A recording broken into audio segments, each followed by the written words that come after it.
કેવલ હંસો સત કેવલ સાહે બોલો જો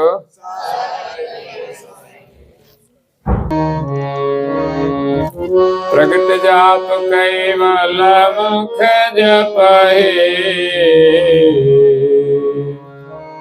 ગુપ્ત મંત્ર ગુરુ ધ્યાન દર્પહે वर्ण्य ही विगत जगत में जे जन के विधि रहत राय सतन मन के।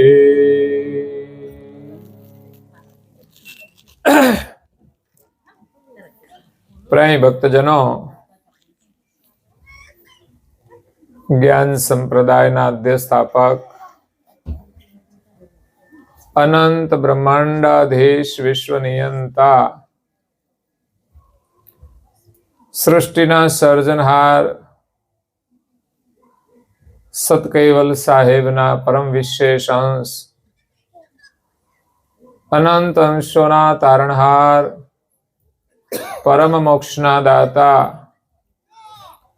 कैवल धर्म धुरंधर महान समर्थ परम श्रेष्ठ परम विभूतिवान परम दयाळु परम कृपा निधि सर्वज्ञ दिव्य परम गुरु श्रीमद करुणा सागर महाराज जगतना जीवोनु परम कल्याण करवा माटे जगतना जीवोने जन्म मरणना त्रास माथी मुक्त करवा माटे जगतना जीवोने जगत कर्तानो संदेश आपवा माटे अकळ विभूतिनो अति दिव्य देह धारण करे आ ब्रह्मांडनी अंदर अंतरिक्षमां रहेला दैवी धामो अने आ पृथ्वी उपर रहेला 7 द्वीपोमां ए प्रगट थया। परम गुरुनो आगमन जगतना जीवोने जगतना सर्जनहारनो संदेश आपवा माटे थयो छे। संदेश आपणे त्यां घरे पेला पोस्टमेन संदेश लईने आवता हता। कोई सगा संबंधीओनो संदेश होय, अत्यारे तो फोन थई गया एटले ए बंध थई गयुं। तो परम गुरु अपना सौना माटे आ विश्वनी अंदर रहता तमाम अंशों माटे तमाम मनुष्य माटे सर्जनहारनो संदेश लईने आव्या छे कि आ विश्वना सर्जनहार कोण छे अने जेटला पण मनुष्य छे ए ज समजी शके छे माटे एमना माटे। बाकी तो आ विश्वनी अंदर जेटला पण शरीरो छे प्राणी पशु पंखी कीट वनस्पति तमामनी अंदर जे चैतन छे आत्मा छे अंश छे ए बधाना सर्जनहार एक छे, अनेक नथी। दुनियामां मान्यता अनेक चाले छे परंतु वास्तविक विश्वना सर्जनहार एक छे। ए एकनो संदेश लईने दिव्य परम गुरु आ विश्वमां आव्या छे अने विश्वना तमाम अंशो माटे आव्या छे। माटे 14 लोकमां गया, त्यां पण प्रगट थया। जे धामनी अंदर गया ए देवताओने पण सर्जनहारनो एमणे संदेश आप्यो छे अने पछी पृथ्वी उपर आव्या तो आ पृथ्वी में 7 द्वीप छे। आपणे रहीए छे ने जंबूद्वीप कहेवाय छे। ए सिवाय पण अलग अलग द्वीपो छे, त्यां पण परम गुरु प्रगट थया। एटले आखी पृथ्वीने एमणे संदेश आप्यो छे। ज्यां ज्यां प्रगट थया त्यांथी धर्म जगतनी अंदर एमनो संदेश प्रसारित कर्यो छे। एमणे ज्ञान आप्युं छे के सर्जनहार एक छे अने कोण छे। તો આ સંદેશ સમસ્ત વિશ્વ માટે છે અને એ સર્જનહારની ઓળખ કરાવવા માટે ગુરુ મહારાજે આપણને ઉપદેશ આપેલો છે, બોધ આપેલો છે, જ્ઞાન આપેલું છે. જંબુદીપની અંદર કરુણાસાગર મહારાજ શ્રીએ ઉપદેશ આપવા માટે, જ્ઞાન આપવા માટે, બોધ આપવા માટે 15 ધર્મગ્રંથોની રચના કરી છે. એમાંનો આ પંચમ સ્વસંવેદ ગ્રંથ છે. 4 વેદની ઉપર જે 5મો વેદ છે, જેની ગતિને કોઈ જાણતું નથી, જે જગતના જીવો ભૂલી ગયા છે, એને વિશ્વમાં પ્રગટ કર્યો છે. અને જગતના સર્જનહાર પણ જગતના જીવો ભૂલી ગયા છે, તો એની ઓળખાણ પણ એમણે 5મા વેદ દ્વારા આ જગતને આપી છે. અલગ કરો ને થોડા, તમે બીજે જતા રહ્યો એક જણ.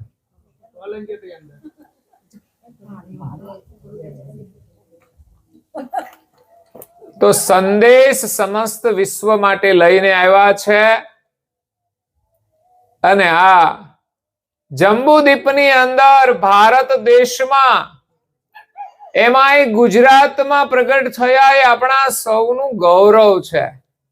કારણ કે આજે ગુજરાતમાં પ્રગટ થયા છે તો આપણને નજીકમાં દર્શન થાય છે, આપણે એમના શરણમાં પણ આવ્યા છીએ. આજે આ પરિવાર માટે મુશ્કેલી પણ છે અને પરમ ગુરુનું જે સાનિધ્ય છે એ સૌભાગ્ય પણ છે. જીવનમાં દુઃખ આવે એ આપણા માટે દુઃખદ હોય છે, પરંતુ આ માનવ જીવન મળ્યું છે અને પરમ ગુરુના દર્શન થાય, એમની વાણી સાંભળવા મળે, એ આપણું સૌનું અહોભાગ્ય છે. તો સદગત આત્માની પાછળ દિવ્ય પરમ ગુરુના કૈવલ જ્ઞાન સત્સંગનું પારાયણ રાખવામાં આવે, એ ખરેખર પરિવાર માટે આશીર્વાદ રૂપ છે. સદગત આત્માને શ્રદ્ધાંજલિ તો મળે છે, તો મુશ્કેલી તો આ જગતની અંદર બધાના જીવનમાં છે. અને આ પ્રસંગ મુશ્કેલીનો પણ છે અને આપણા સૌના માટે એક સંદેશ પણ છે. કદાચ આપણને ખબર પણ નહીં હોય કે આટલા જલ્દી એ જતા રહેશે. શું નામ છે? રતિભાઈ. એટલે એના પરિવાર માટે મોટી આફત કહેવાય, કારણ કે એના પરિવારનો એ આધાર સ્તંભ છે. બાળકો માટે માતા કે પિતાનું સાનિધ્ય ગુમાવવું એના માટે મોટી કઠિન પરિસ્થિતિ છે. છતાં પણ પરમ ગુરુના શરણમાં આપણે પ્રાર્થના કરીએ કે સદગત આત્માને શાંતિ તો મળે, પરંતુ પરિવારને હિંમત પ્રદાન કરે. અને કુટુંબીજનો છે એમનું પણ એક કર્તવ્ય હોય કે વિકટ પરિસ્થિતિમાં આપણે એકબીજાને મદદરૂપ થઈ અને આગળ વધીએ. તો કરુણાસાગર મહારાજ વિશ્વના સર્જનહાર સતકેવલ સાહેબ નો સંદેશ લઈને આ વિશ્વમાં આવ્યા છે. આપણને એમના દર્શન થયા એ આપણું અહોભાગ્ય છે. નહીં તો ગુજરાતમાં બહુ સંખ્યા છે, 5-7 લાખ લોકો રહે છે, પણ બધા ઓળખતા પણ નથી. અને આ ગામમાં રહેતા હોય છે, પણ બધાને એના દર્શનનો લાભ મળતો નથી. એક દર્શન એમના ફોટો સ્વરૂપના હોય છે, મૂર્તિ સ્વરૂપના હોય છે, અને બીજું દર્શન આજે તમે જે કરી રહ્યા છો એમના ઉપદેશ સ્વરૂપના છે, જ્ઞાન સ્વરૂપના છે. એમણે જે વાણી ઉચ્ચારી છે એ જ એમનું સ્વરૂપ છે. એટલે કરુણાસાગર મહારાજ શ્રીએ સર્જનહારની ઓળખાણ કરાવવા માટે ઉપદેશ આપ્યો છે. તો આ ઉપદેશ કોના માટે છે? સંદેશ સમસ્ત વિશ્વ માટે છે, પણ છતાંય બધા નથી જાણતા. પરંતુ આ જગતની અંદર જે જ્ઞાન અને સંદેશ બિલકુલ અજાણ હતો, એ સંદેશ એમણે વિશ્વમાં તો મૂકી દીધો. એવું નહીં કે માત્ર પૃથ્વી ઉપર આવ્યા છે ને આ ભારત દેશમાં જ આવ્યા છે કે ગુજરાતમાં જ આવ્યા છે, પણ આ પૃથ્વીના 7 દીપોમાં પ્રગટ થયા છે. તો 7 દીપોના લોકોને આ જ્ઞાનનો સંદેશ આપ્યો છે કે વિશ્વના સર્જનહાર એક છે. પછી બ્રહ્માંડમાં રહેલા દેવતાઓ એ પણ જગત કર્તાને જાણતા નથી, એટલે જ તો આપણે નથી જાણતા. અને આપણે નથી જાણતા તો પછી આપણે એ દેવોને ઈશ્વર તરીકે સ્થાપિત કર્યા છે. પરંતુ હવે તો કરુણાસાગર મહારાજ શ્રીએ વિશ્વના સર્જનહાર એક છે એનો સંદેશ આપ્યો છે, અને સંદેશ આપને મળ્યો છે. એ આપણું ગૌરવ છે, આપણું અહોભાગ્ય છે. તો સર્જનહાર કોણ છે એને સમજવા માટે કરુણાસાગર મહારાજ શ્રીએ ઉપદેશ આપ્યો છે, એમણે જ્ઞાન આપ્યું છે. તો સંદેશ સમસ્ત વિશ્વ માટે છે. જેને લેવો હોય તે લઈ શકે છે, પરંતુ લેશે કોણ? તો કે જે જિજ્ઞાસુ હશે તે લેશે, જે મુમુક્ષુ હશે તે લેશે. તો આ ઉપદેશ જિજ્ઞાસુ અને મુમુક્ષુ માટે છે. કોઈ વિષય અને અર્થાર્થી જીવો આ ઉપદેશને ગ્રહણ કરશે નહીં. પરમ ગુરુના શરણમાં કોણ આવશે? જેના ઉપદેશને શ્રવણ કરશે, એનો મહિમા જાણશે, તો એમના શરણમાં આવીને એમની દીક્ષા ગ્રહણ કરશે. એટલે જિજ્ઞાસુ અને મુમુક્ષુ. કરુણાસાગર મહારાજ શ્રીએ સક્રદ પરમ પ્રકાશ મણિભાષ્ય ગ્રંથને વિશે 4 પ્રકારના જીવોનું વર્ણન કર્યું છે. એમાં પ્રથમ છે જિજ્ઞાસુ. જાણવાની અત્યંત જિજ્ઞાસા હોય અને જિજ્ઞાસુ કહેવાય. એટલું જ નહીં, પણ જાણ્યા પછી કંઈક કરવાની ઈચ્છા હોય. જેમ આજે વૈજ્ઞાનિકો જે સંશોધન કરે છે ને, એનામાં બહુ જિજ્ઞાસા હોય છે. કંઈક જાણીએ, કંઈક નવું કરીએ. અને ઘણા લોકો તો એવી જિજ્ઞાસા વાળા હોય છે કે ન કરવાનું કરી નાખતા હોય છે. ગામમાં કોઈએ ના કર્યું હોય ને એવું કરી બેસે. એટલે કંઈક સારું આપણે જીવનમાં કરવાનું છે. સમાજને કંઈક ઉપયોગી હોય એવું કાર્ય કરવાનું છે. તમે બહાર રહેતા હો શહેરમાં, ત્યાંથી તમે કંઈક વિશેષ જાણકારી હોય એ લઈને તમે ગામને આપો, તો ગામના લોકો એનાથી જાણકાર બને, એને ઉપયોગી પણ થાય. ઘણી બાબત બધા લોકો નથી જાણતા હોતા. એટલે એવી જ રીતે ધર્મ માર્ગની અંદર પણ આપણે કંઈક કરવાનું છે, એના માટે જિજ્ઞાસા જોઈએ. અને જે જિજ્ઞાસુ હોય છે એ જે વસ્તુને સાંભળે અને સમજે એ એના આચરણમાં લઈ લે છે. કોઈ પણ સારી વાત હોય એ સાંભળે, એને સમજે અને એને એ જીવનમાં ઉતારે છે. નહીં તો ઘણા એવા સાંભળવા વાળા શ્રોતા હોય છે કે જે સાંભળે ખરા, પણ કશું એમાંથી લેવાનું નહીં. આ કાનેથી સાંભળવાનું અને આ બાજુથી કાઢી નાખવાનું. જે લોકો ગ્રહણ ના કરે એ સાંભળે છે પણ બહુ અંદર નથી ઉતારતા. એક ગામની અંદર એક પૂતળી વાળો આવ્યો. એની પાસે સરસ મજાની પૂતળીઓ હતી. એમાં પૂતળીના 3 પ્રકાર હતા. એ થોડી જાદુઈ પૂતળી હતી તો ગામમાં કહે છે કે ભાઈ કોઈને પૂતળી લેવી છે? તો નાના માણસોએ તો કઈ ના લીધી, પણ એ માણસ ફરતો ફરતો રાજ દરબારમાં જાય છે. એટલે રાજા એનો આદર કરે છે કે ભાઈ તું પૂતળીઓ તો બહુ સરસ લાવ્યો છે, શું એની કિંમત છે?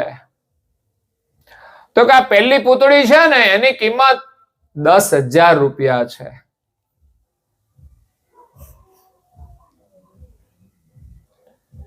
અને એના જેવી જ બીજી પૂતળી, કોઈને એમાં ખબર ન પડે, પણ એ કે છે આ બીજી પૂતળી છે ને એના 1,00,000 રૂપિયા છે, 10 ગણો ભાવ છે.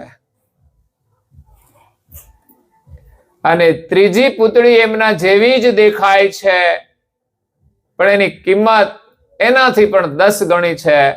એમણે કહ્યું આ પૂતળીની કિંમત 10,00,000 રૂપિયા છે.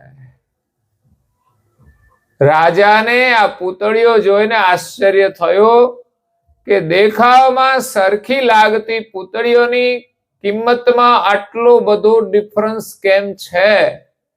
એને જાણવાની બહુ જિજ્ઞાસા થઈ.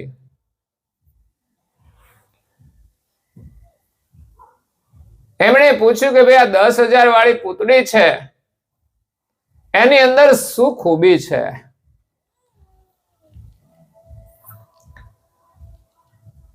તો એમણે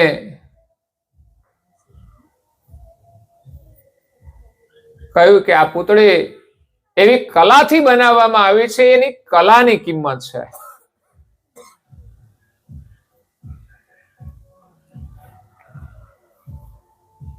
તો કે આ ત્રણેય જે પૂતળીઓ છે એ એની અંદર એવી રીતે કલાથી બનાવી છે કે એના કાનમાંથી તમે પાણી નાખો ને તો એ બીજા કાનમાંથી નીકળી જાય. એટલે એમાં છિદ્ર પાડ્યું છે, એટલે સાર પાડ્યો છે અંદર, આ બાજુના કાનમાંથી પાણી નાખે તો આ બાજુ નીકળી જાય. એ એની ખૂબી છે. એટલે આની કિંમત 10,000 રૂપિયા છે. આ 1,00,000 રૂપિયા વાળી મૂર્તિ છે, એમાં શું કલા છે? તો કે એ કાનમાંથી પાણી નાખે ને એટલે મુખમાંથી બહાર નીકળે છે. એટલે કાનમાંથી બીજા કાનમાં છિદ્ર પાડવું ને સહેલું છે, પણ કાનમાંથી છિદ્ર પાડી અને વળાંક લઈ અને મુખ આગળ કાઢવું એ છિદ્ર અઘરું છે. એ કલાનો વિષય છે. એટલે આ મૂર્તિની કિંમત 1,00,000 રૂપિયા છે. અને ત્રીજી છે એ મૂર્તિમાં શું ખૂબી છે? તો એમણે કહ્યું કે આ મૂર્તિની અંદર જે કાનમાં છિદ્ર છે એમાં જે પાણી નાખે ને એ અંદર એના પેટમાં જતું રહે છે. એ ખૂબી છે. એની કિંમત 10,00,000 રૂપિયા છે. આ જગતની અંદર મનુષ્યના રૂપમાં દેખાતી બધી પૂતળીઓ છે, પણ આ બધી પૂતળીઓની અંદર દરેકની કિંમત અલગ અલગ હોય છે. દરેક માણસ સરખા જ કહેવાય, પણ એની કલા પ્રમાણે એની કિંમત થાય છે. કોઈને 10,000 પગાર મળે છે, કોઈને 1,00,000 પગાર મળે છે, તો કોઈને 10,00,000 પણ આવક હોય છે. તો એ દરેકની કલામાં ફરક છે. પણ અહીંયા જે પૂતળી છે એની કલા મનુષ્યને સંદેશ આપવા માટે બનાવી છે. એમણે રાજાને કહ્યું કે આ પહેલી જે પૂતળી છે ને આ કાનમાંથી આ કાનમાં છિદ્ર પાડ્યું છે, એટલે એક માણસ એવા છે કે જે આ કાનેથી સાંભળે ને બીજા કાનેથી કાઢી નાખે, એવા માણસોની કિંમત બહુ ના કહેવાય, પણ 10,000 રૂપિયા જેટલી ગણાય. બીજા પ્રકારના માણસો એવા છે કે જે કાનેથી સાંભળે છે અને મુખ દ્વારા પછી બીજાને એ સંદેશ આપે છે. કોઈ પણ સારી વાત સાંભળો અને એ સાંભળ્યા પછી તમે મુખ દ્વારા બીજાને આપો. અને એની કિંમત 1,00,000 રૂપિયા આ મૂર્તિની છે. અને ત્રીજી જે મૂર્તિ છે એ મનુષ્યને સંદેશ આપે છે કે કાન દ્વારા જે કંઈ સારા વચનો સાંભળે છે એ પોતાના હૃદયની અંદર એ ઉતારે છે અને આચરણમાં ઉતારે છે. એ શ્રેષ્ઠ પુતળી છે.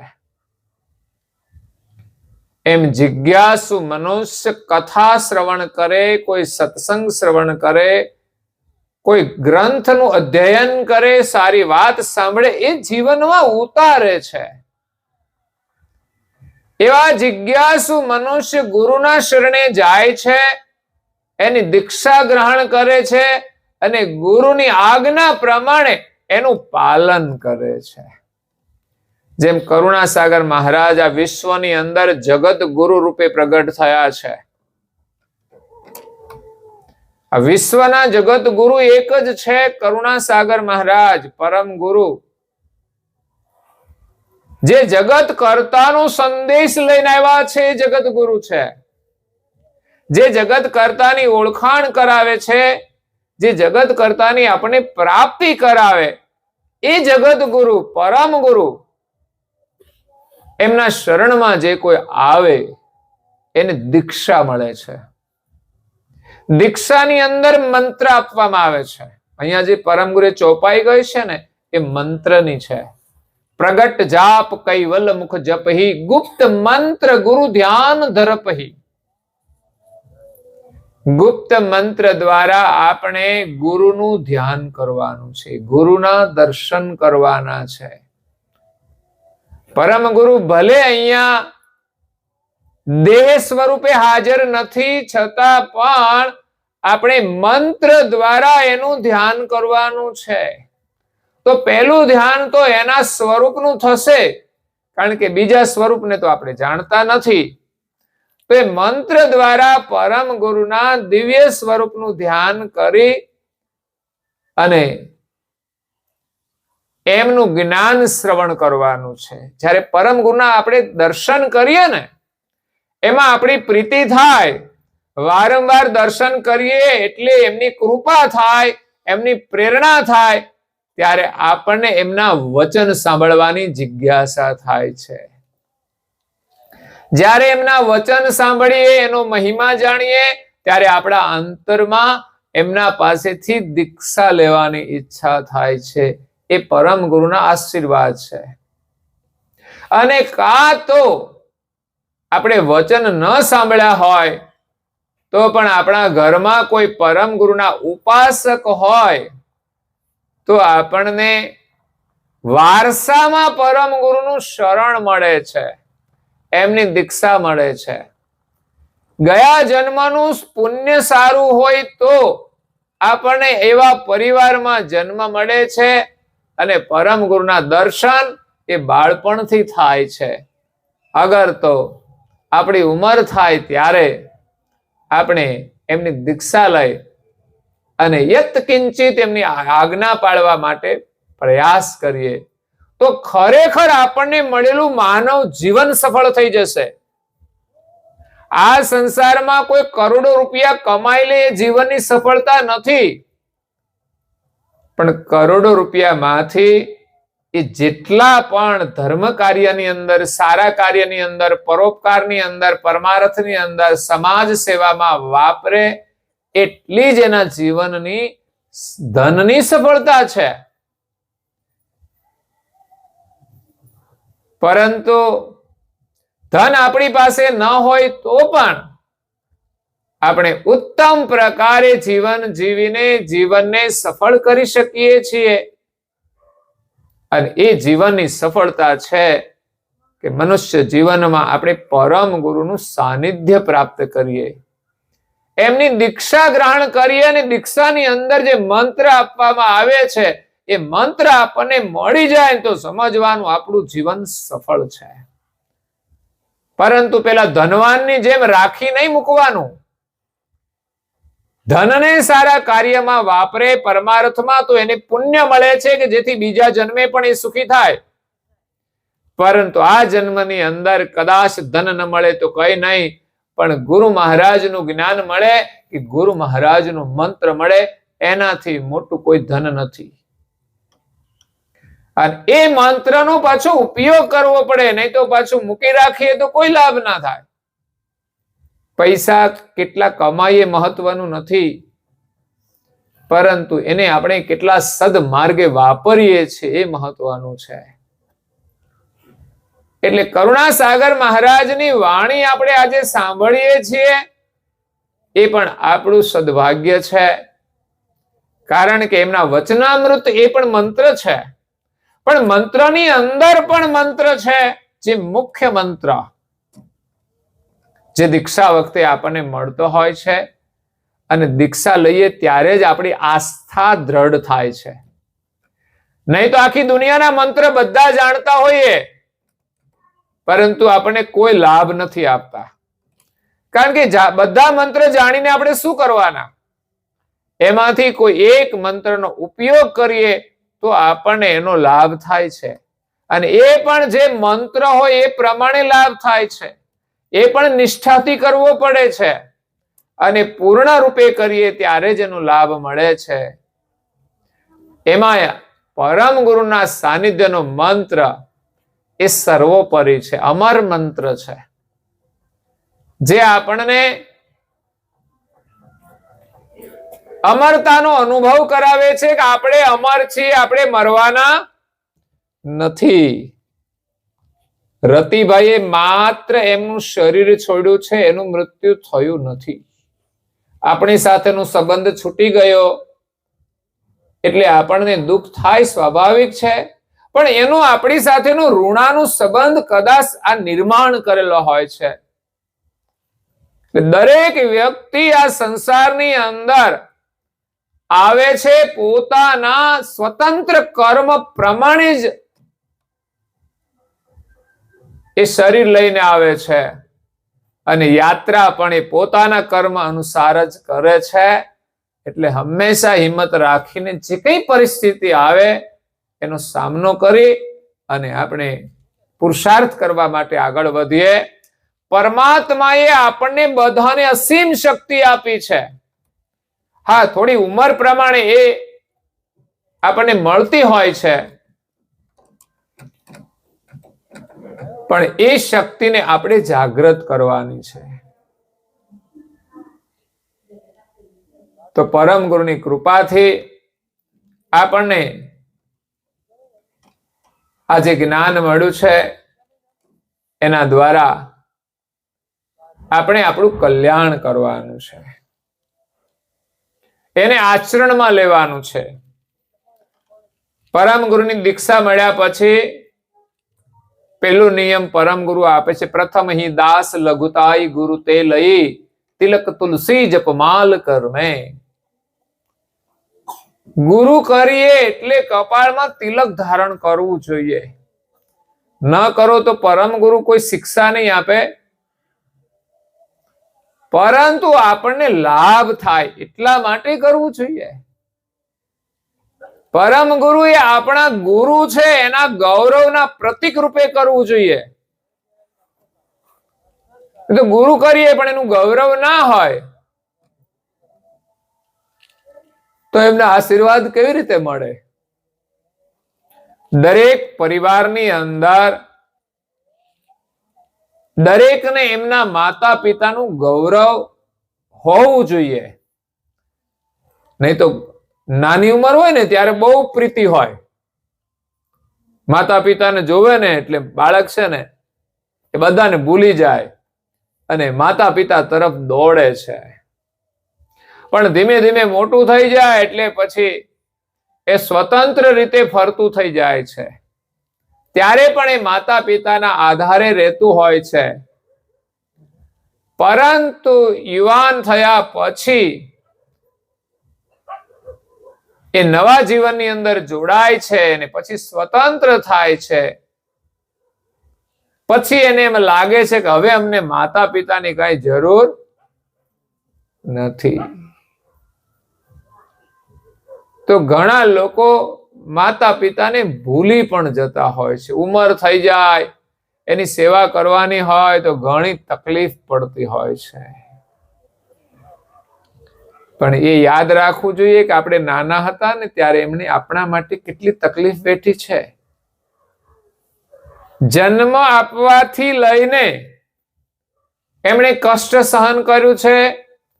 નાના હતા ત્યારે આપણે જોઈએ છે બાળકોને કેવી રીતે મોટા કરીએ છીએ, કેટલું ચિંતન કરે છે, કેટલી પરેશાનીઓ સહન કરે છે. તો ઉંમરવાળા જે વડીલો છે એટલા તો હેરાન નહીં જ કરતા હોય, છતાં પણ કોઈના ઘરમાં એવું બનતું હોય છે કે એને ન ગમતું હોય, પણ જેવા હોય તેવા આપણે એને સ્વીકારવા પડે છે. તો માતા પિતાનું આપણે ગૌરવ હોવું જોઈએ કે જેના આપણે આશીર્વાદ મળે. જો ગૌરવ હોય છે તો આશીર્વાદ મળે છે, ગૌરવ ના હોય તો કશું નથી મળતું. માતા પિતા તો ખરા જ, એના પ્રત્યે આપણું કર્તવ્ય પણ હોય છે, એનું એક ઋણ પણ હોય છે. તો મોટા થયા પછી તો આપણું કર્તવ્ય બને છે એનું જે બાળપણની અંદર આપણે એના ઋણી બન્યા છીએ એનું ઋણ આપણે ચૂકવવું જોઈએ. જો કે આપણે નાના હતા એટલે આમ તો એમની ફરજ હોય છે, છતાં પણ જ્યારે આપણે મોટા થઈ જઈએ અને માતા પિતા પરાધીન થઈ જાય ત્યારે જેમ બાળક નાનું હતું અને માતાના આશ્રયની જરૂર હતી અને માતા પિતાની ફરજ હતી, એવી જ રીતે માતા પિતા વડીલ ઉંમરવાળા થઈ જાય, પરાધીન થઈ જાય ત્યારે એને પણ કોઈના આશ્રયની જરૂર પડે છે અને એના માટેનો આશ્રય માત્ર એના સંતાન જ હોય છે. અને આપણી હિન્દુ સંસ્કૃતિ પ્રમાણે તો દીકરાઓ જ હોય છે, એને એટલે તો દીકરામાં વધારે મમતા રાખે છે. પણ એના એ જ દીકરા વળી એમને સાચવતા નથી. ભલે લોકો રાખે મમતા દીકરા પ્રત્યે વધારે, પણ ક્યારેક જ્યારે આવો કડવો અનુભવ થાય ત્યારે જીવનની સત્યતા સમજાય છે. હા, દીકરા હોય કે દીકરી હોય બંનેના વચ્ચે સમાન પ્રેમ હોવો જોઈએ, કારણ કે શરીરને જોવાનું જ નથી, શરીરમાં બે આત્માઓ છે, બંને સરખા છે. કોઈ દીકરીના રૂપમાં છે, કોઈ દીકરાના રૂપમાં છે, દરેકનું સ્વતંત્ર જીવન છે. અને દીકરો હોય કે દીકરી હોય એમાં શરીરથી કોઈનું મહત્વ વધતું નથી. છોકરાની પાસે સારા વિચાર ના હોય ને તો એનું ઘરમાં કોઈ મહત્વ નથી. એ મા બાપને હેરાન પણ કરી શકે છે. અને દીકરી પાસે જો ઊંચા વિચારો હોય ને તો દીકરા કરતા દીકરી તમારા માટે મહત્વની છે, મૂલ્યવાન છે. એ તમને એમના ઘરે હોય તો પણ સુખ આપી શકે છે, કારણ કે સારા વિચારના લોકો, સારા સંસ્કારના લોકો જ આપણને સુખ પ્રદાન કરે છે. એટલે માતા પિતાનું ગૌરવ હોવું જોઈએ, પરિવારનું ગૌરવ હોવું જોઈએ, એમની સેવા કરવાનું ગૌરવ હોવું જોઈએ. અને ત્યાર પછી આપણી સંસ્કૃતિ તો એમ કહે છે કે આપણને આપણા ગામનું અને આપણા દેશનું પણ ગૌરવ હોવું જોઈએ. આપણા દેશમાં પણ કંઈ સારું થાય તો આપણને આનંદ થાય, અને આપણા દેશનું સારું થાય એ સારી ભાવનામાં પણ આપણને આનંદ હોય છે. તો માણસની અંદર એ ભાવના હોય ને ત્યારે એ માણસ દેશનું સારું કરવા માટે સક્ષમ બને છે. જે માણસ ઘરનું જ સારું ના કરી શકતો હોય દેશમાં તો શું કરી શકે? જે પાડોશીનું સારું ના ઈચ્છતો હોય કે કોઈને મદદરૂપ ના થતો હોય માણસ દેશનું સારું કેવી રીતે કરી શકે? પણ આજે દેશના પ્રધાનમંત્રી આખા દેશ માટે જીવી રહ્યા છે કે મારો દેશ આ વિશ્વની અંદર વિશ્વ ગુરુ બને. એ માત્ર કહેવા માટે નહીં, પણ બધા જ લોકો સુખી થાય. પછી તો કેવું છે કે આ સંસાર છે એમાં સારું ને નરસું બધું ચાલ્યા કરવાનું છે. એ કોઈ ઈશ્વર નથી, અને ઈશ્વર આવ્યા છે એ પણ સંપૂર્ણ જૂઠને નષ્ટ નથી કરી શક્યા. એમણે કોઈ જૂઠા લોકોને નાશ કર્યો, પણ ફરી પાછું જૂઠ તો ચાલ્યા જ કરે છે, એનો વંશ તો ચાલ્યા જ કરે છે.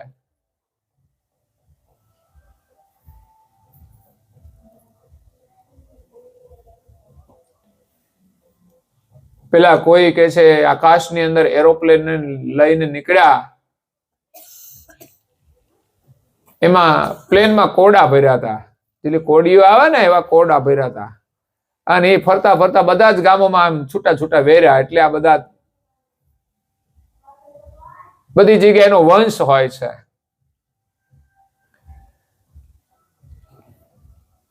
એટલે આપણે હંમેશા સારું કરવા પ્રયાસ કરીએ તો આપણું હંમેશા સારું જ થશે. તો પરમ ગુરુની આજ્ઞા છે તિલક કરવાની, એનું ગૌરવ.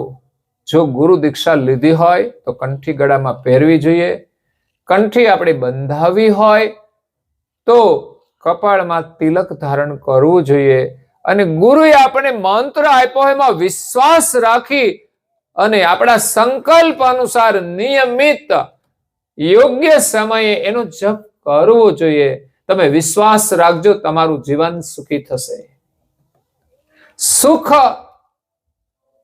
એ કોઈ બહારથી નથી મળતું અને બહારની વ્યવસ્થાથી કોઈ સુખી નથી થતો. આ જગતની અંદર જે કોઈ સુખી થઈને ગયા છે મહાપુરુષો, એ સદગુરુની કૃપાથી જે સંદેશ મળ્યો, એનાથી જે શાન મળી, એને જે મંત્ર મળ્યો, એમાં વિશ્વાસ રાખીને એને જપ કર્યો અને ભીતરમાંથી એને સુખનો અનુભવ થયો છે. મહાન તપસ્વી રઘુરામ મહારાજ નામ સાંભળ્યું છે? જ્ઞાન સંપ્રદાયની અંદર પરમ ગુરુના શિષ્ય હતા,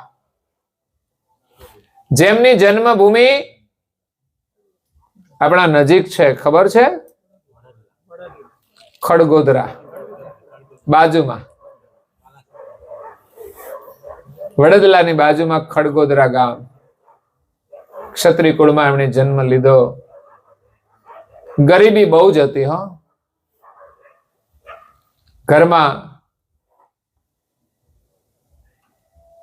કોઈ વ્યવસ્થા નહોતી, મજૂરી કરીને નિર્વાહ કરતા હતા. નાની ઉંમરમાં જેમ રતિભાઈ ચાલ્યા ગયા, એમ એમના માતા પિતાએ પણ સાથ છોડી દીધો. રઘુરામ મહારાજ શ્રી ખૂબ મહેનત કરી યુવાનીની અંદર, પણ પૂર્વ જન્મનું એનું કોઈ સુકૃત હશે. સંતોના સંગમાં એને વધારે પ્રીતિ હતી અને સત્સંગમાં વધારે રુચિ હતી. સંત દેખીને એ તો દીવાના થઈ જતા, એની સેવામાં લાગી જતા અને વધારે સંતો પાસેથી એમની જે વાણી છે સાંભળવા માટે એ પ્રયાસ કરતા હતા. અને જ્ઞાન સાંભળીને એમણે સાધના શરૂ કરી દીધી, ધ્યાનમાં બેસવા લાગ્યા. અને થોડા સમયની અંદર એને ઘરનો ત્યાગ કરી, એમના પૂર્વાશ્રમમાં કોઈ ભાઈ પણ હતા, એમને બધું સોંપીને નીકળી ગયા ગુરુના સાનિધ્યમાં, ગુરુની શોધમાં. એને યોગ્ય લાગ્યું, ગુરુ પાસે એમણે દીક્ષા લીધી, મંત્ર લીધો અને સાધના કરી, એને તપ કર્યો. એમ કરતા કરતા એક દંડી સ્વામી એને મળ્યા.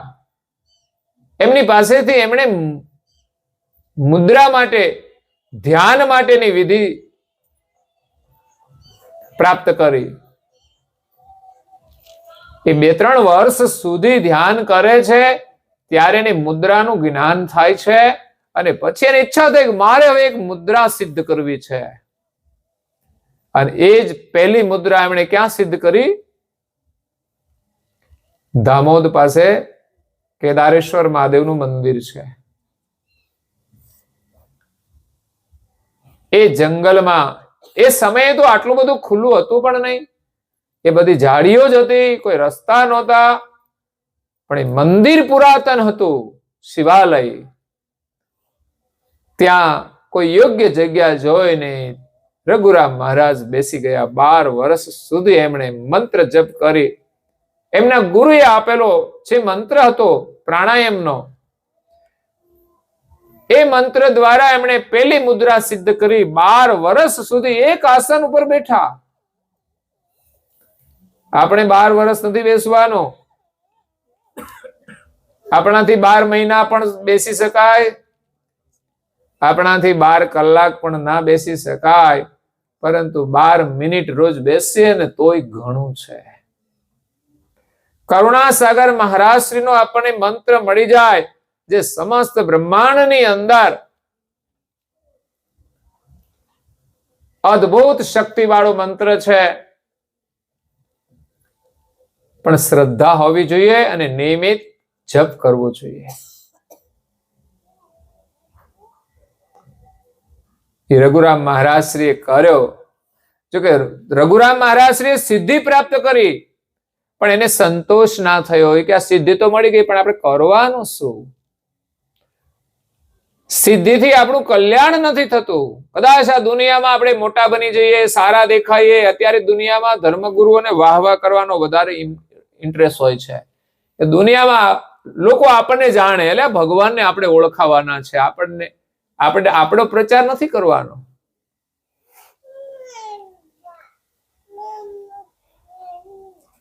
તો રઘુરામ મહારાજ શ્રી એવી સિદ્ધિ પ્રાપ્ત કરીને પણ એ પ્રસિદ્ધિના પ્રાપ્ત કરવા માટે પ્રયાસ કર્યો.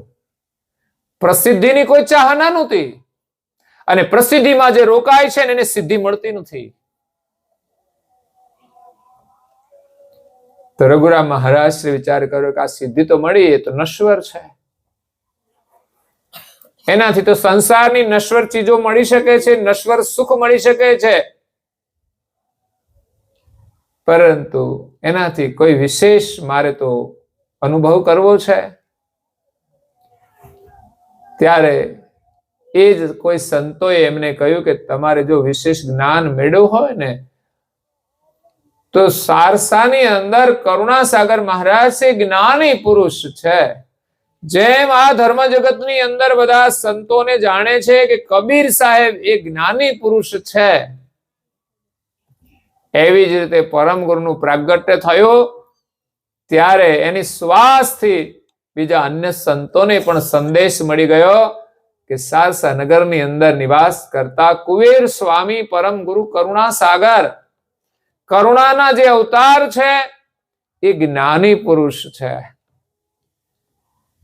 પરંતુ જે કોઈ સાધુ સંતો હોય ને, એ પોતાની પરંપરામાં જોડાઈ ગયા હોય એટલે પછી એ છોડે નહીં જલ્દી. એ પણ એક માયા છે, છૂટવી મુશ્કેલ છે. આ દૂર રહીને સંબંધ રાખે, પરંતુ એને જાહેરમાં સ્વીકાર ના કરે. જૂનું જે હોય પકડેલું એ છૂટે નહીં જલ્દી. નવું સારું છે, વાહવા પણ કરે, પણ જૂનું પકડાયેલું છે ને છૂટતું નથી. એમ આપણે ભગવાનને માનીએ ખરા, પણ માયા આપણે છોડીએ એટલે માયા નથી છૂટતી. તો અહીંયા રઘુરામ મહારાજ શ્રીએ એક ગુરુ પાસેથી પછી પરમ ગુરુના દર્શન કરવા માટે નીકળે છે. પરમ ગુરુનું જ્ઞાન સાંભળી એના મનની અંદર જે કઈ ચાહના હતી, જે કઈ ખોજ હતી, એની સમસ્યાનું સમાધાન થઈ ગયું. અને એને એમ થયું કે આ જ સમર્થ ગુરુ છે, અને એમણે પરમ ગુરુ પાસેથી દીક્ષા ગ્રહણ કરી છે. એમણે મંત્ર પ્રાપ્ત કર્યો છે, અને એ જ મંત્રની સિદ્ધિ દ્વારા એ મહાન તપસ્વી બન્યા છે. એટલે આપણે પણ એટલા જ ભાગ્યશાળી છીએ કે પરમ ગુરુના દર્શન થયા છે, પરમ ગુરુની વાણી સાંભળીએ છીએ, અને પરમ ગુરુનો જો આપણને મંત્ર મળી ગયો હોય તો સમજવાનું કે આપણા જેટલા ભાગ્યશાળી દુનિયામાં કોઈ નથી. કદાચ બ્રહ્માંડના દેવતાઓ હોય ને, એની પાસે ભલે જ દેવધામનું રાજ હોય, પણ આપણા પરમ ગુરુના મંત્ર આગળ એનું કોઈ જ મહત્વ નથી. એટલો શક્તિશાળી મંત્ર છે અમર મંત્ર. તો કરુણાસાગર મહારાજ શ્રી આ જગતના જીવોને જગત કરતાનો સંદેશ આપ્યો છે, એનો ઉપદેશ આપ્યો છે. તો સંદેશ વિશ્વ માટે છે, ઉપદેશ જિજ્ઞાસુ માટે છે, અને ત્રીજો છે આદેશ.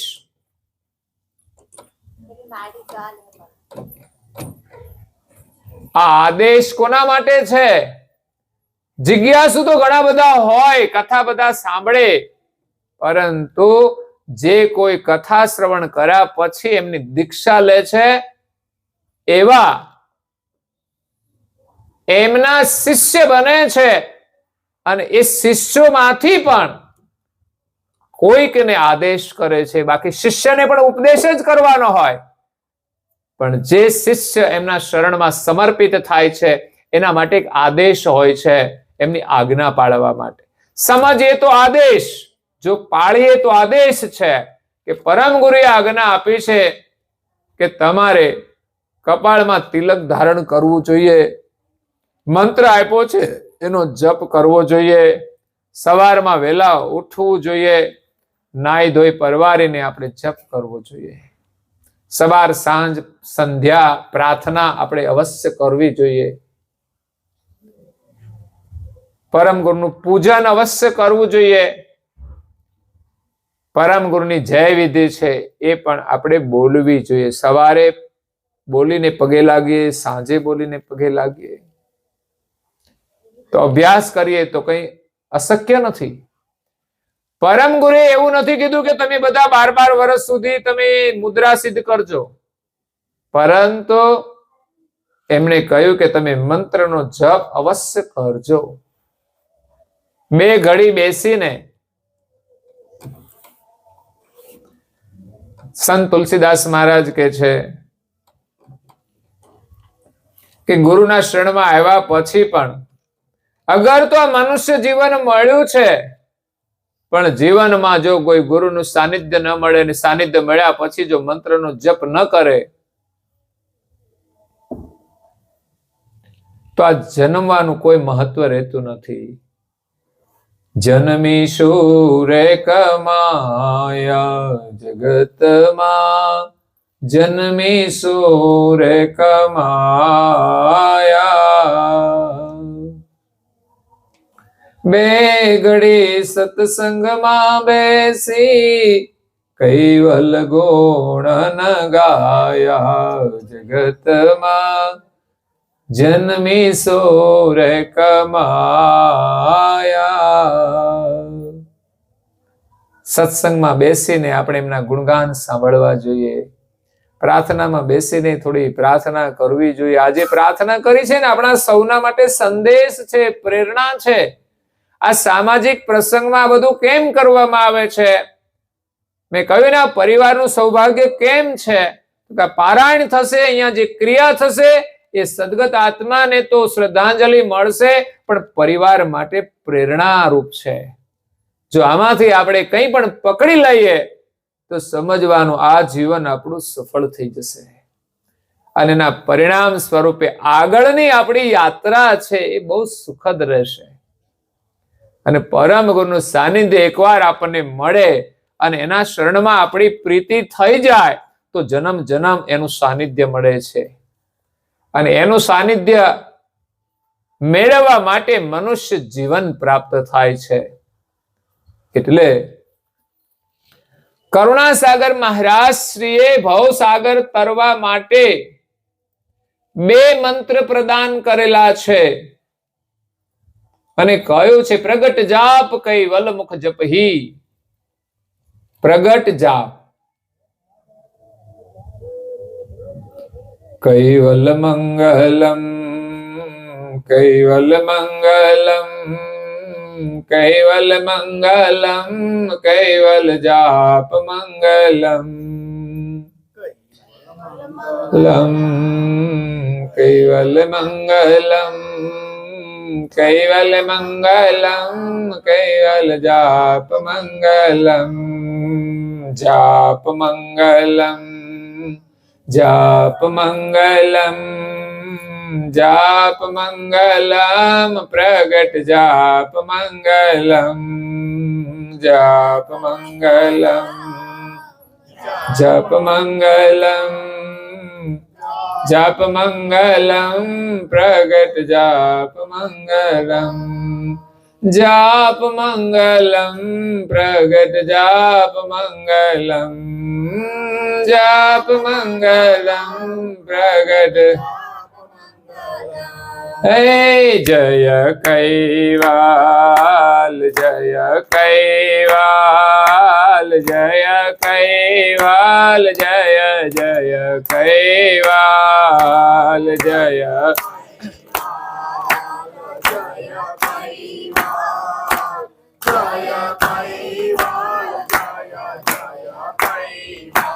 વાલ જય કૈવાલ જય જય કૈવાલ જય કૈવાલ જય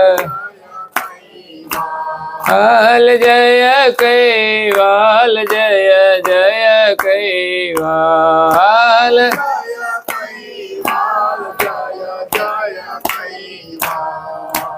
જય ગુરુદેવ જય ગુરુદેવ જય ગુરુદેવ જય જય ગુરુદેવ જય ગુરુદેવ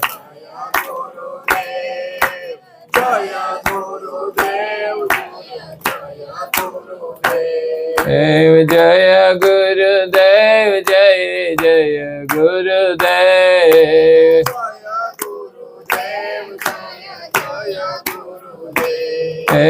જય ગુરુદેવ જય જય ગુરુદેવ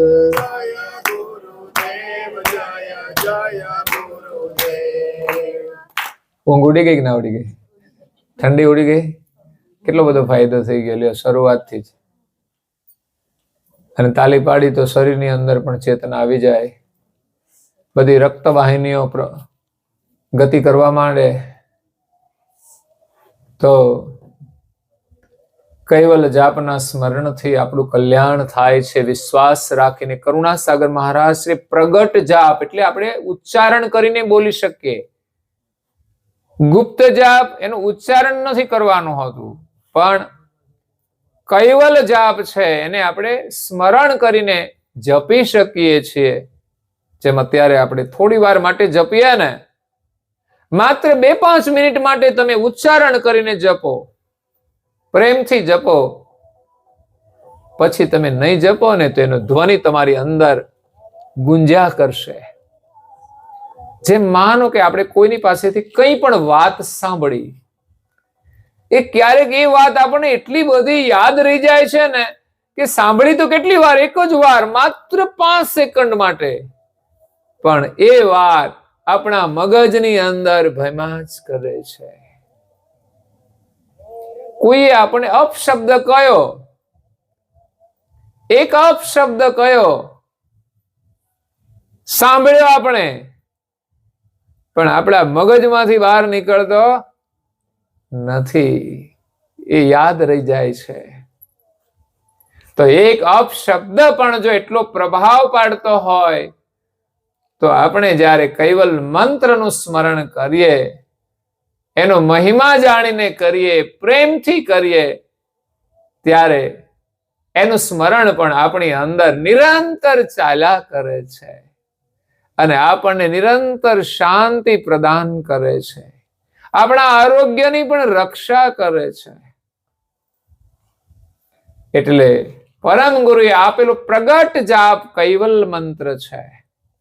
અને બીજો છે અમર મંત્ર, ગુપ્ત મંત્ર, ગુરુ ધ્યાન ધરપહી. તો પેલો મંત્ર જે પ્રગટ જાપ છે એને લોકો મંત્ર લેખન કરીને પણ જપે છે. આપણે મંત્ર લેખનની જે પુસ્તિકાઓ છાપી છે, તો મારું તો નિવેદન છે જેમને પણ લખવા હોય તો લખજો, અને લખીને અમે મંદિર બનાવીએ છીએ ને એની અંદર આપણે પધરાવીશું.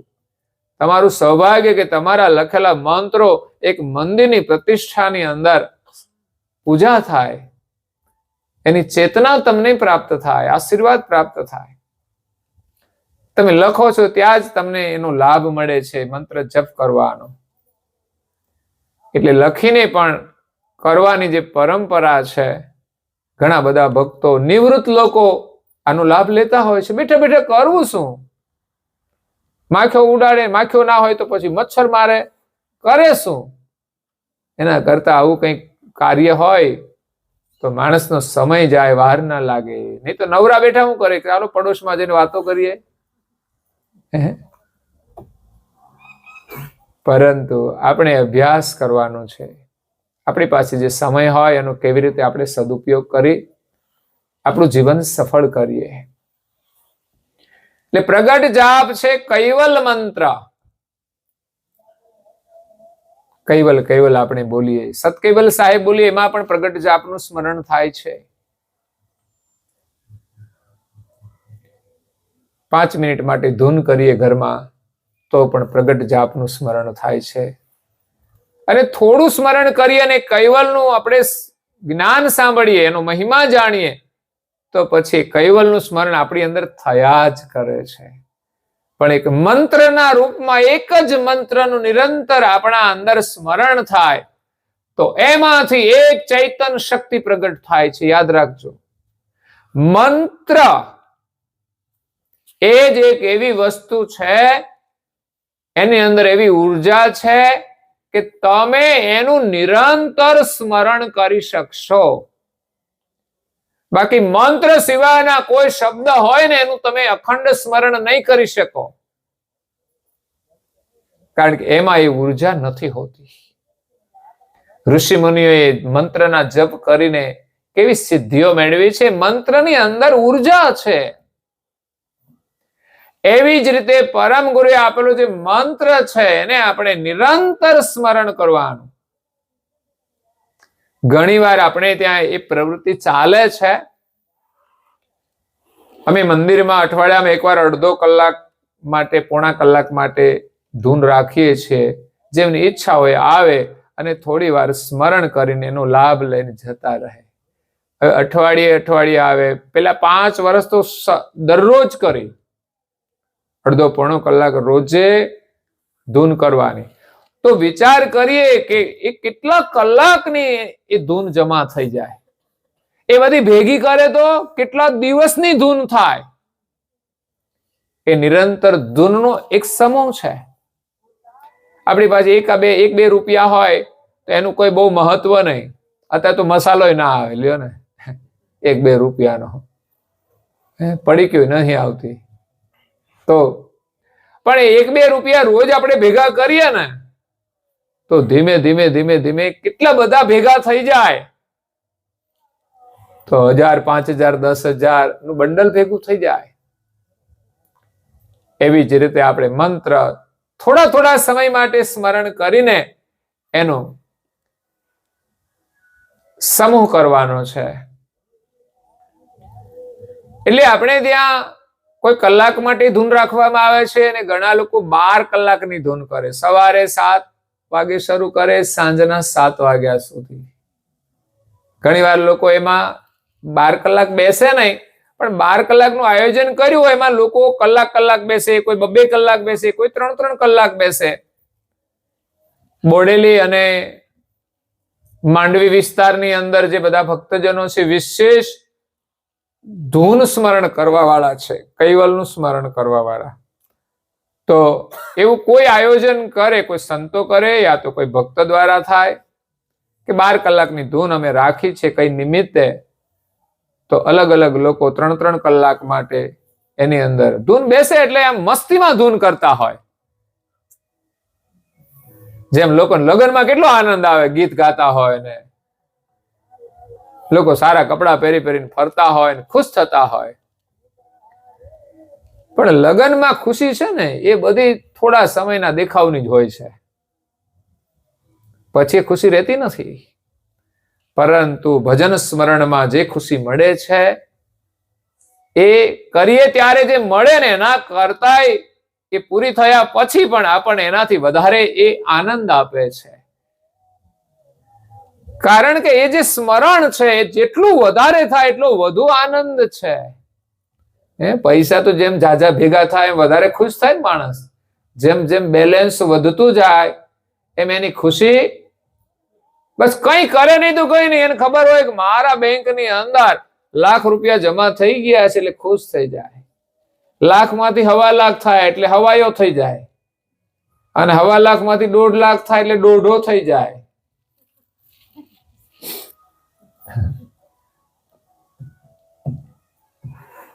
પણ એમાં જો મુસીબત આવી જાય તો એ ખુશી બધી એક સાથે જતી રહે છે. જ્યારે ભગવાનનું જે સ્મરણ કરે છે એમાં ખુશી વધતી જાય છે, પણ એ ક્યારેય ઓછી નથી થતી. એ તો જીવનમાં આવતી જે સમસ્યા છે ને એનો પણ એ સંઘર્ષ કરી અને આપણને ખુશ રાખે છે. સમસ્યાઓનું એ સમાધાન કરી દે છે. મુશ્કેલીઓને એ નષ્ટ કરી દે છે. એટલી તાકાત એ ભજનની અંદર છે, મંત્રની અંદર છે. જ્યારે પૈસાની અંદર એટલી તાકાત નથી હોતી. પૈસાની તાકાત એક મર્યાદિત હોય છે, એનાથી જે કંઈ આપણે જોઈતું હોય મળે ખરું, પણ એ આપણને ખુશ રાખી શકશે એની કોઈ ગેરંટી નથી હોતી. પૈસા મહત્વના છે, એનાથી આપણે કોઈ સાધન લાવી શકીએ છીએ, પણ એવી કોઈ ગેરંટી નથી કે આ સાધન તમને હંમેશા સુખ રાખશે. આપણે પૈસા હોય ખુશ થઈએ, કંઈક વસ્તુ લાવીએ તો પણ ખુશ થઈએ, અને વસ્તુ આવે ત્યારે તો બધા જ ખુશ હોય. લગ્ન થયા ત્યારે બધા કેટલા ખુશ હતા પૂછો, પણ આજે એટલા ખુશ ખરા? એ ખુશી કાયમ રહેતી નથી. પેલા તો રહેતી હતી ઘણો સમય સુધી, જીવનભર રહેતી હતી. હવે તો છે ને કોઈ નક્કી નહીં ક્યારેક ખુશી નષ્ટ થઈ જાય. પણ મંત્રની ખુશી છે એ માત્ર એક દિવસ પૂરતી નહીં, આ જીવન પૂરતી નહીં, જીવન પૂરતી આપણને જીવન સુધી આપણને ખુશ રાખશે. આ છે સાચી જીવનની મૂડી. તો હમણાં જ આપણા સંપ્રદાયનો એક કાર્યક્રમ હતો ખરના ગામે. ત્યાં સંત તુકારામ મહારાજ છે, એમણે ધૂનનું આયોજન કર્યું હતું. 2 દિવસ સુધી અખંડ ધૂન, રાત્રે પણ ધૂન. પણ એમાં માણસો બદલતા હોય છે. તો માંડવી બાજુથી 7 બસો ત્યાં એ ધૂનના કાર્યક્રમમાં આવી હતી. 2 દિવસ રોકાયા અને જેટલી અનુકૂળતા હોય એ પ્રમાણે ધૂનમાં બેસીને ધૂનનો લાભ લીધો છે. એટલે શરીરની ક્રિયાઓની એક મર્યાદા હોય છે. માણસ બોલે તો કેટલા કલાક બોલી શકે? કલાક, 2 કલાક, 3 કલાક, નહીં તો ગળું ખતમ થઈ જાય તો પછી બિલકુલ બોલવાનું બંધ થઈ જાય. એટલે એવું આપણે નથી કરવાનું. આપણે તો બોલવાની ક્ષમતા હોય ત્યાં સુધી બોલીને આપણે એક ઉર્જા મેળવી લેવાની છે. એ મંત્રની અંદર કરુણાસાગર મહારાજ શ્રીએ જે ઉર્જા આપી છે, 3 અક્ષરનો મંત્ર કૈવલ. પણ આપણા મુખમાંથી નીકળે ને સમજવાનું, આપણી વાણી પાવન થઈ ગઈ, આપણું મુખ પાવન થઈ ગયું, અને વારંવાર જો નીકળશે તો આ જીવન પણ પાવન થઈ જશે. એટલે મંત્રમાં શ્રદ્ધા થવી જોઈએ, મંત્રમાં આપણી પ્રીતિ હોવી જોઈએ. 3 અક્ષરનો જે મંત્ર છે એ મંત્રમાં તાકાત કેટલી છે!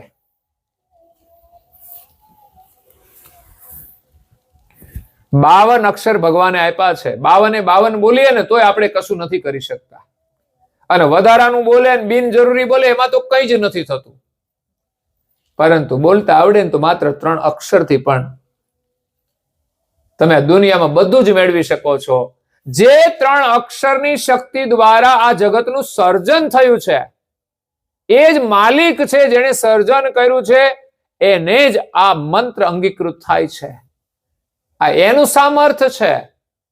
એ સર્જનહારને પામવા માટેનું સામર્થ્ય આ 3 અક્ષરના મંત્રમાં છે. મંત્ર કોઈ સામાન્ય નથી, અક્ષર કોઈ સામાન્ય નથી. જે મહાપુરુષોને એમના ગુરુઓ પાસેથી જે મંત્ર મળ્યા એમાં વિશ્વાસ રાખીને એમણે સાધના કરીને એ કેટલી ઊંચાઈ ઉપર પહોંચી ગયા છે. એ ગુરુના શબ્દની અંદર, એના મંત્રની અંદર એને વિશ્વાસ હતો. શબ્દની અંદર એક સંદેશ હોય છે. કોઈનું નામ હોય ને તો પણ એક સંદેશ છે, એની ઓળખ છે, એનું કાર્ય થાય છે. એમ ગુરુનો જે મંત્ર છે એ પણ આપણને એક ઓળખાણ કરાવે છે, આપણને કોઈ સ્થાન આપે છે, આપણને કોઈ રસ્તો બતાવે છે. શબ્દ એ ખાલી નથી હોતો. એક શબ્દની અંદર કોઈ હેતુ સમાયેલો હોય છે. ત્યારે સદગુરુના જે શબ્દો છે એ આપણને રસ્તો બતાવે છે, અને એ શબ્દના આધારે આપણી સુરતાને લઈ જવાની છે. સદગુરુના શબ્દના આધારે સમજણ મેળવી અને આપણી સુરતાને કૈવલ મંત્ર દ્વારા કૈવલ સુધી પહોંચાડવાની છે. આપણા અંતરમાં એક દ્રઢ કરી લે કે કૈવલ એટલે શું, કે જેના સંકલ્પથી આ જગતનું સર્જન થયું છે, એ સર્જનહાર એ કૈવલ છે. જેમાં કોઈ વળ નથી, જેમાં કોઈ મળ નથી, અને જે નિર્મળ છે એ કૈવલ છે, જેમાં કોઈ માયા નથી, જેને સ્પર્શતી નથી. કરુણાસાગર મહારાજ શ્રી આ વિશ્વમાં આવ્યા, એને પણ માયા સ્પર્શી નથી. તો કૈવલ તો માયાથી પર જ રહે છે. એમણે આ જગત બનાવ્યું છે, માયા છે જગતમાં, પણ એ જગતમાં નથી, એ તો ન્યારા રહે છે. પણ છતાંય જગત ચલાવે છે. એના વગરનું ક્યાંક જગ્યા ખાલી નથી, એનાથી કોઈ વસ્તુ અજાણ નથી, પરંતુ આ પ્રકૃતિના પ્રપંચની અંદર એ રહેતા નથી, એ ક્યાંય પ્રપંચ કરતા નથી. માયા છે શું? ભલે આ જગતમાં હોઈએ, પણ જે પ્રપંચ છે, જે જૂઠ છે, એ માયા છે. કરુણાસાગર મહારાજ શ્રી આ વિશ્વમાં આવ્યા, પણ એને કોઈ માયા સ્પર્શી નથી. એમણે દેહ ધારણ કર્યો, એ પણ આ માયાના નિયમ અનુસાર જે બને છે એવું શરીર એમણે ધારણ નથી કર્યું. સંસારના જે શરીરો બને છે એ રજોગુણમાંથી બને છે, મોહમાંથી બને છે, વિષયમાંથી બને છે. એટલે એ શરીરોની અંદર વિકાર હોય છે. જ્યારે કરુણાસાગર મહારાજ શ્રીએ જે શરીર ધારણ કર્યું છે એ પ્રગટ થયા છે, દિવ્ય શરીર છે. એ કોઈ પ્રકૃતિના નિયમ અનુસાર કોઈના ગર્ભથી જન્મ લીધો નથી. એટલે પરમ ગુરુને માયા સ્પર્શી શકતી નથી. એવા પરમ ગુરુ આ વિશ્વમાં પ્રગટ થયા બાલ સ્વરૂપે. અને તમને ખબર છે 15-17 દિવસ પછી પરમ ગુરુનો પ્રાગટ્ય દિવસ છે, 243મો. આપણે બધા ગૌરવપૂર્વક ઉજવવાનો. નજીકમાં જ્યાં પણ ઉજવણી થતી હોય, એક દિવસ રજા રાખીને આપણે લાભ લેવાનો. આજે ગઈકાલે ખ્રિસ્તીઓનું નવું વર્ષ હતું ને, તો એમણે રજાઓ રાખીને, તો આપણે આપણા ધર્મના ગૌરવ માટે રજા કેમ ના રાખીએ? એ તહેવારની ઉજવણી કેમ ધામધૂમથી ન કરીએ? જે વિશ્વના સર્જનહારનો સંદેશ લઈને આવ્યા છે, એનું ગૌરવ દરેક અનુયાયીની અંદર હોવું જોઈએ, અને આચરણમાં એ દેખાવું જોઈએ. દીક્ષા ગ્રહણ કરાવો, બાળકોને સંસ્કાર આપો, કપાળમાં રોજ તિલક પણ કરાવો, થોડા મંત્રના જપ કરાવો, થોડી પ્રાર્થના શીખવાડો.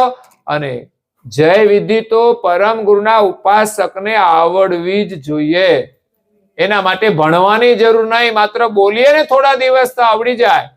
અને આપણે જય વિધિ બોલી પ્રણામ કરીને પગે લાગવાનું હોય છે. નહીં તો લોકો પગે લાગતા હોય તો આમ કરતા હશે, ખાલી માથું નથી નમાવાનું, પણ ભાવનાથી આપણે પ્રણામ કરવાના છે. જય વિધિથી સ્મરણ કરીને આપણે પ્રણામ કરવાના છે. એટલે પરમ ગુરુએ 2 મંત્ર પ્રદાન કર્યા છે. કરુણાસાગર મહારાજ શ્રીએ ઘણા દ્વીપોની અંદર પણ આ કૈવલ મંત્ર આપેલો છે. એના દ્વારા જીવોનું કલ્યાણ કર્યું છે. અને મંત્ર જ નહીં, એની સમજ પણ આપી છે. તો આ પરમ ગુરુના ધર્મ ગ્રંથો છે, એની સમજ છે. આપણે એનો અભ્યાસ કરવો જોઈએ. તમારા ઘરમાં પણ એક પુસ્તક ગ્રંથ રાખી રોજ 15 મિનિટ અભ્યાસ કરો, પરિવાર સાથે કરો, તો ખરેખર આખા પરિવારનું કલ્યાણ થઈ જશે. પરમ ગુરુની વાણી નહીં સાંભળીએ ત્યાં સુધી એની ઓળખાણ નહીં થાય, એનું મહત્વ, એને પ્રત્યે પ્રીતિ નહીં થાય. હોય આપણે માનતા હોઈએ પરંપરાગત, પણ ખરેખર એનો મહિમા જાણીએ ત્યારે જ એમના પ્રત્યે આપણી પ્રીતિ થાય છે, એનું સ્મરણ થાય છે. અને એમના ઉપદેશના જે વચનો છે એ પણ આપણા ચિત્તમાં ફર્યા કરે તો આપણું કલ્યાણ થાય છે. તો આજે કૈવલધામવાસી રતિલાલભાઈની પાવન સ્મૃતિમાં આજે ગંગા સ્વરૂપ ધર્મિષ્ઠાબેન, એમના જે બાળકો છે, બાબાનું નામ નિરલ અને દીકરી હર્ષા. બેન ભાઈ હજુ નાના છે અને પિતાનું સાનિધ્ય એમણે ગુમાવ્યું છે. એટલે પહેલી તો મુશ્કેલી જીવન નિર્વાહની જ છે. અત્યારે જીવન બહુ ખર્ચાળ છે, શિક્ષણ પણ ખર્ચાળ છે, એટલે આફત કહેવાય.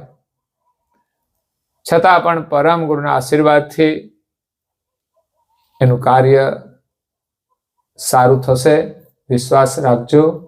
થોડો સમય મુશ્કેલીનો હોય છે. અમારા ગામમાં એક માજી છે, એવા ઘણા બધા હોય છે, એવા જીવનમાં પ્રસંગો બનતા હોય છે કે આ બાળકોથી પણ નાના હતા એના બાળકો, અને એમના પતિદેવ દેવલોક થઈ ગયા. કેટલા નાના છે રાજુભાઈ? 5 વર્ષના બાળકો છોડીને એમના પિતા દેવલોક થઈ ગયા, કૈવલધામવાસી.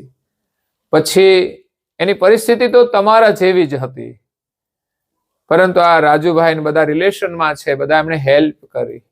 બાળકો ભણતા હતા ત્યારે બાળકો ભણ્યા અને એમને ભણાવ્યા. 3 દીકરીઓ છે, 2 દીકરા છે. તો એક મોટો દીકરો ભણીને શિક્ષક બન્યો, બીજો દીકરો ડોક્ટર બન્યો, દીકરી પણ શિક્ષિકા બની. તો ધીમે ધીમે કરતા એની પરિસ્થિતિ એક સમય એવી હતી કે એને કોઈ આધાર નહોતો, અને એક સમય એવો આવી ગયો કે હવે કોઈ ચિંતા નથી. એટલે હંમેશા આશા સાથે ચાલવું આગળ. ભલે આપણે જે પરિસ્થિતિઓ એમાં સંઘર્ષ કરીએ તો ચોક્કસ આપણા જીવનની અંદર કઈ સુખનો સૂર્યોદય થાય છે. આપણી અંદર કંઈક તો પડ્યું હોય છે આપણા જીવનમાં, પણ આપણે જો પ્રયાસ ન કરીએ ને તો આપણે આગળ નથી વધી શકતા. પણ હિંમત રાખીને આપણે આગળ વધવા પ્રયાસ કરવો પડે છે. માનો કે કોઈ વ્યક્તિ સરસ રીતે ચાલતી હોય છે શરીરથી, પણ એક્સિડેન્ટલી ચરણ જતા રહે છે, તો એના માટે કેટલી બધી પરાધીનતા હોય છે. પણ ક્યારેક ક્યારેક એવા અપંગ લોકો ઘણા બધા હોય છે. કોઈ જન્મથી હોય, કોઈ વચ્ચે બીમારીથી થઈ ગયા હોય, પણ એવા લોકો જ્યારે હિંમત કરે છે ને ત્યારે ગજબના એ કામ કરતા હોય છે. અને એવા અપંગ લોકો ક્યારેક આવું કામ કરે ને ત્યારે આપણામાં હિંમત આવે કે આપણે તો આ બધું અંગ સલામત છે. જો એ લોકો આટલું હિંમત રાખીને આવું કામ કરી શકતા હોય તો આપણાથી કેમ ના થાય? પણ ઘણીવાર લોકો મહેનત નથી કરતા, વિશ્વાસ નથી, હિંમત નથી, બસ નવરા બજારે બેહી રહે, આટા માર્યા કરે, કામ કરે થોડું ઘણું. તો માણસ કેવી રીતે આગળ વધી શકે? પણ જે લોકો દ્રઢ સંકલ્પ કરીને આગળ વધવા પ્રયાસ કરે છે એને સફળતા મળે છે. ગામડાની સ્થિતિ થોડી નબળી હોય છે, પણ એ જ લોકો જ્યારે શહેરમાં જાય છે ને ત્યારે થોડી પ્રગતિ દેખાય છે, કારણ કે ત્યાં આખી દ્રષ્ટિકોણ બદલાઈ જતો હોય છે. અહીંયા રહે ને તો અહીંના વિચાર જેવું જ જીવન રહે. ભાઈ આપણાથી કઈ ના થાય, શું થાય આપણાથી? અને અહીં કઈ થવા માટે કઈ માધ્યમ પણ નથી હોતું. એટલે માણસે કંઈક કરવા માટે કંઈક પણ કરવું પડતું હોય છે. તો અવશ્ય આપણે પ્રયાસ કરતા રહીએ. પરમ ગુણાશ્રમમાં પ્રાર્થના કરીએ કે પરિવાર માટે એમની કૃપા હંમેશા વરસાવતા રહે, એમને પ્રેરણા કરતા રહે અને સહાનુભૂતિ આપે. અત્યારે તો જે પરિસ્થિતિ છે એમાં પરિસ્થિતિને સ્વીકારવાની ક્ષમતા આપે અને જીવનમાં આગળ વધવા માટે હિંમત આપે. અને સગા સંબંધીઓ હોય એ આપણે બધા જાણતા હોય, એકબીજાની પરિસ્થિતિ અનુસાર આપણે એકબીજાને હિંમત આપવી જોઈએ, મદદરૂપ થવું જોઈએ. એ જ સાથે આજની કથાને અહીંયા આપણે વિરામ આપીએ છીએ. અસ્તુ સત કેવલ સાહેબ કૃત સ્વરાજ આદ્ય સપ્ત સ્વરાજ કરુણેશ કૈવલ ક્રાંતિ જય. શ્રી કૃષ્ણ સ્વામી મહારાજ કી જય. જય. પરમ ગુરુ શ્રીમદ કરુણા સાગર મહારાજ કી જય. જય. પૂજ્ય શ્રી નારાયણ દાસજી રાજ કી જય. જય. શ્રી શબ્દ કુબેરાચાર્ય મહારાજ કી જય. જય. શ્રી શબ્દ સંત કી જય. જય. શ્રી શબ્દ દેવનંદ की जय. જય. श्री ज्ञान संप्रदाय की जय. જય. श्री गुरु गादी सारसापुरी की जय. જય. श्री कैवल धाम की जय. કથા સત્સંગ પૂર્ણાવતી કા સત કેવલ સાહેબ. ખોળામાં ખુલ્લા હાથ રાખી માથું નમાવીને 3 વાર પગે લાગવાનું છે. સત કેવલ સાહેબ.